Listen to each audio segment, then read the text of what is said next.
So first of all, thank you very much for your valuable time. We are so pleased to have you here in the Soul Session, especially because you're not going to believe, but I'm such a big collector of vinyls, and I'm also a big collector of Japan music. So I'm ordering a lot of records from Japan.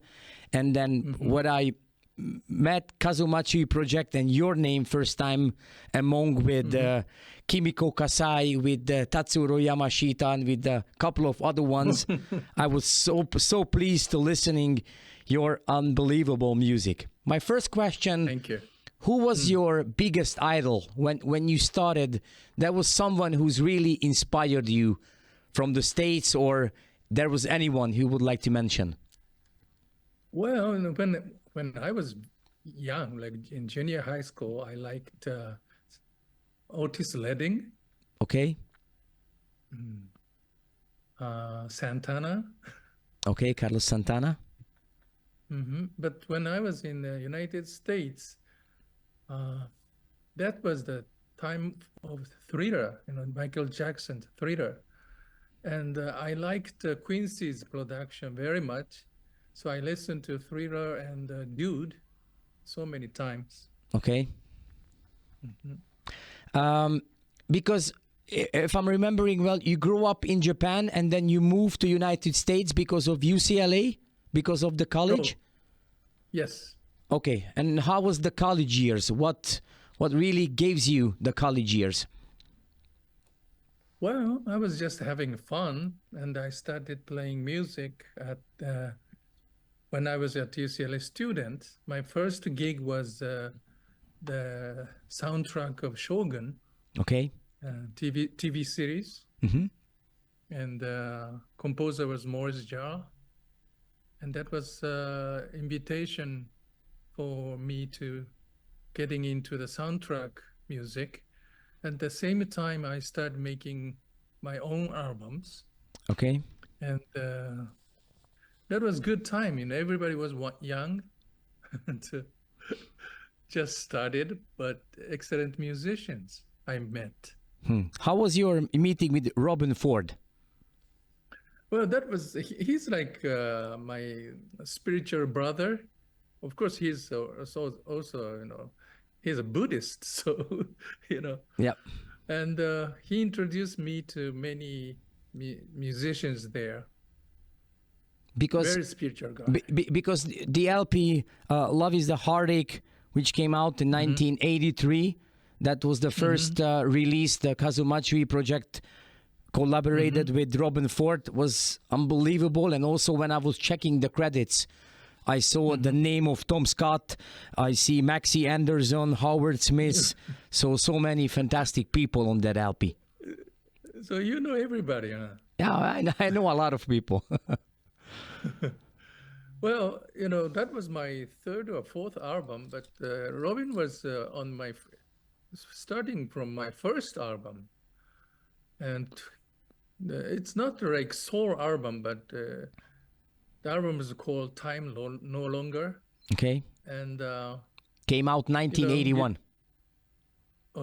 So you have the album? Yeah, of course. I have all your albums, all your vinyls. I have it. Okay.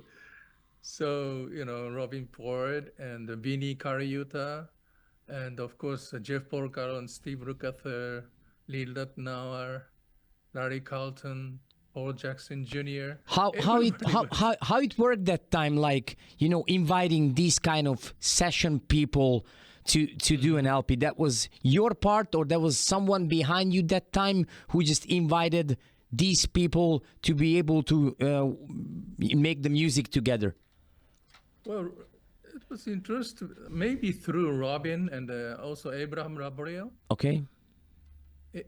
And let's see. Yeah, everybody started telling everybody that Kazu's project is very interesting, so you should do that.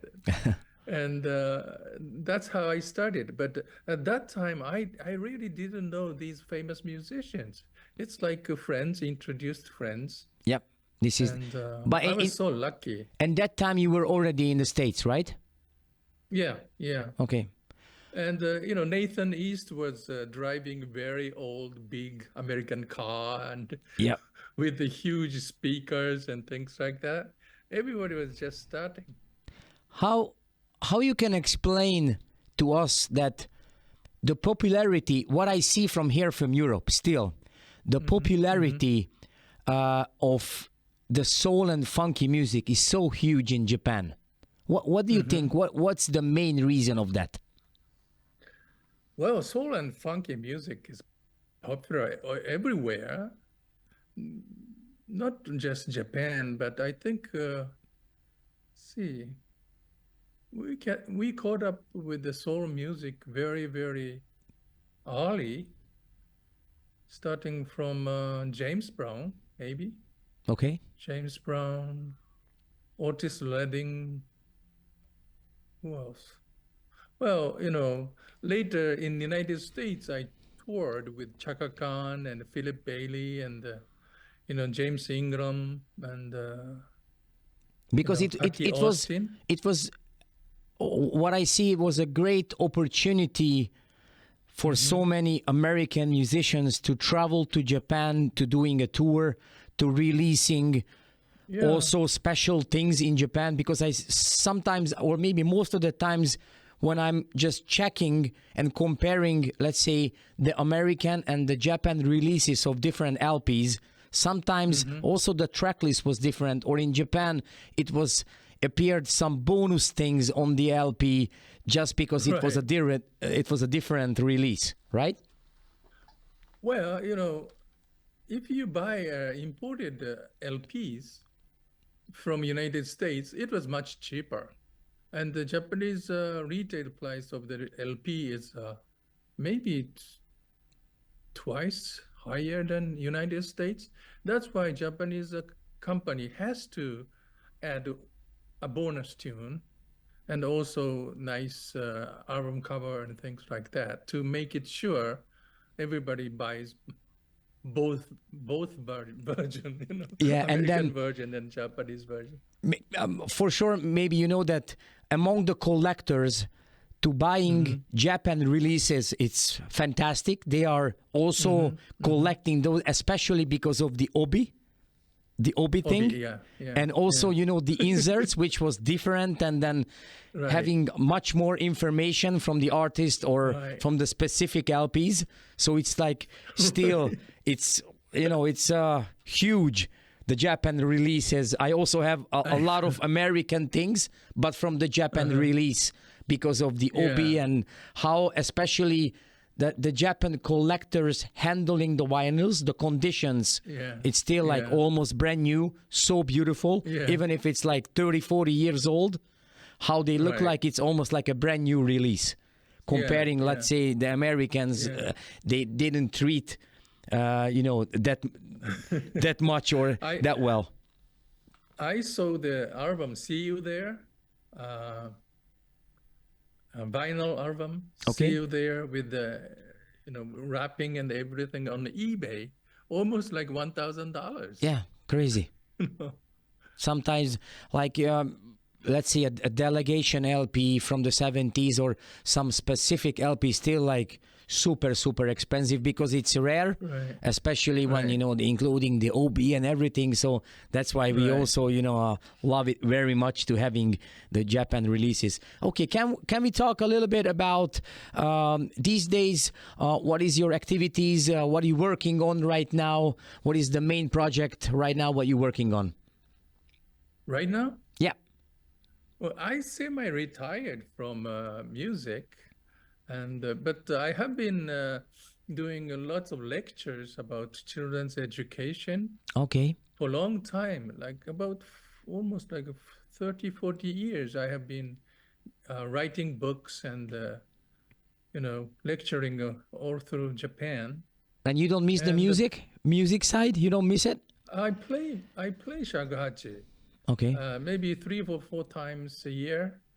But some people who are big fan of Kazumatsu project, when they were like in high school and things, Okay. and they were now big producers and artists, and They are telling me I should come back. I hope they are going to convince you somehow, like coming back and coming out with some new things. That's fantastic. Okay, so when we are going to presenting this interview through YouTube and also in the live radio show, I really would like to presenting some of your songs from the Kazu Matsui LPs from the early 80s and also some things from your solo releases. Do you have any recommendation or something you really would like to hear? Because of course I'm going to send over the show for you when we are done with it. There is any recommendation from your side what you would like to hear in the show from us? Yeah, from the See You There album. Okay. The first cut, Love's Gone, and also I Close My Eyes. Okay. And That's fantastic. Castle. Okay. Okay, I'm gonna put it on the paper and put it on the track list. If you play these 3 songs, I'll be very happy. I will for sure. Thank you very much for your time. Much. All the best. Please keep my project alive. Absolutely. This is our mission. So I will. I can promise you. Thank you. Thank you, mister. Thank you. All the best. Thank Bye-bye. you very much. Take care. Bye-bye.